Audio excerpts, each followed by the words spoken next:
So, hello mga kabangers! For today's video ay magpipintura po tayo ng ating kubo at yung pintura natin ay color white from Davis.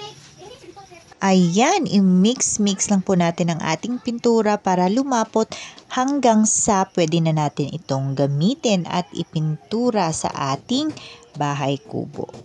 Habang busy po tayo sa pagmimix ng ating pintura ay yung husband ko ay busy rin sa pagpapanday ng ibang part na hindi pa natatapos dito sa ating kubo. Meron kasi kaming napagkasunduan or napag-usapan na when it comes sa pagpipinta ay ako yung nakatoka. At when it comes naman sa pagpapanday ng ibang parte ng kubo na hindi pa natatapos ay siya yung nakatoka. So wala kaming pakialaman. Basta trabaho niya ay trabaho niya. Trabaho ko ay trabaho ko. Ito at nakapag-start na po ako magpinta ng aming bahay kubo at yung kwarto lamang ang napag-isipan namin or napag-usapan namin na pinturahan ng kulay white. Kasi gusto namin na yung sa labas ay ma-maintain yung kulay ng varnish niya or yung kulay ng bahay kubo. So, ito mga kabangers, ito na po yung nakulayan ko. So, yan, hindi pa po yan tapos. Yung bandang itaas at the same time ay kukulayan din. Basta buong kwarto ay kukulayan ng white. Actually, tumutulong po dito yung 4 years old ko na anak sa pagpipintura ng ating wall. So, why not, diba? Kung nag-i-enjoy naman siya at iwas gadget na rin yan.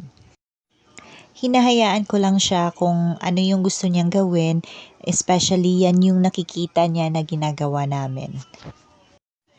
Para bata pa sila ay meron na silang matutunan kahit na minsan sa isip nila ay masaya to or laro-laro lang to, pero lately maiisip nila na yan ay isang realidad na ginagawa ng bawat pamilya. So, ayan mga kabangers, ito na po yung natapos ko at malapit na po tayo ditong matapos. So, ayan yung bandang salas namin at ang main door namin. Yung bandang kisame naman, I think I need help na sa aking husband kasi medyo mataas siya, hindi ko na siya abot. At if ever nagagamit ako ng upuan para maabot ko siya, ay sasakit naman yung leeg ko or yung kamay ko. So, that's why husband ko na lang siguro yung magpapatuloy niyan. So, ito mga kabangers, yung pintuan na lang yung kulang na hindi natin natapos na pinturahan. But, I'm so very happy kasi malapit na po tayong matapos. Nakakapagod man, but satisfying po yung ginawa ko. So, have a good day!